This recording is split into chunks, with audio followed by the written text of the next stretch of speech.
Christophe de Chavannes a connu beaucoup de beaux moments professionnels, mais dans sa vie privée, les choses n'ont pas toujours été roses, loin de là.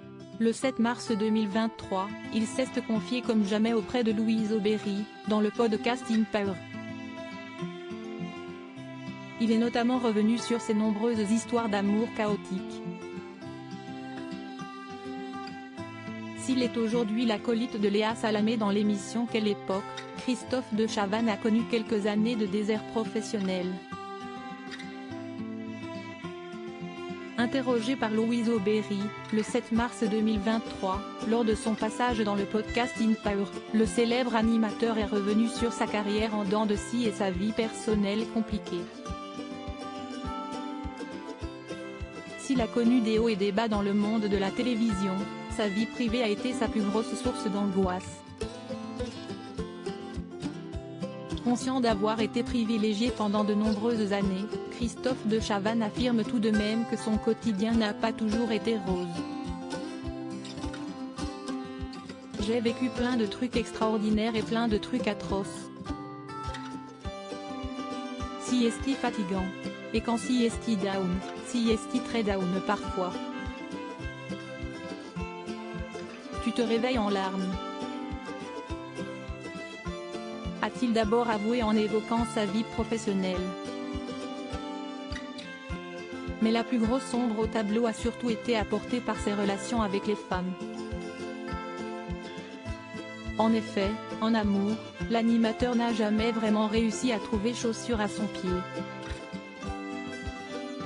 Et puis ma vie privée était aussi très compliquée, avec des femmes qui n'étaient pas gentilles. Je les attire. Si est-il de ma faute, je les ai mal choisis sûrement. J'avais pourtant des petites lumières qui s'allumaient mais je les éteignais aussi vite. Maintenant avec l'expérience, je ne le ferai plus. Je me suis attiré des filles qui m'ont créé beaucoup de complications dans ma vie. A-t-il raconté. Il faut dire que Christophe de Chavannes a eu 3 enfants, de 3 femmes différentes.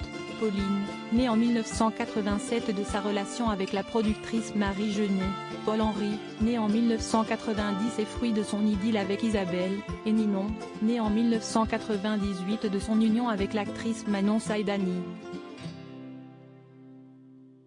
Il ne s'est cependant marié avec aucune d'entre elles. En parallèle, il a tout de même épousé 2 femmes, l'ex-mannequin et chroniqueuse Stéphanie Long en juillet 2004 et Sophie Lapointe en juillet 2010.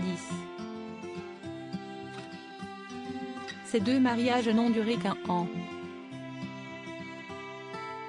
Quand tu te maries et que tu divorces au bout de 13 mois, ou 18 mois la première fois si est-il que. Moi quand je me suis mariée j'étais comme un ouf de bonheur. Donc la déception est immense, a-t-il assuré avant de conclure.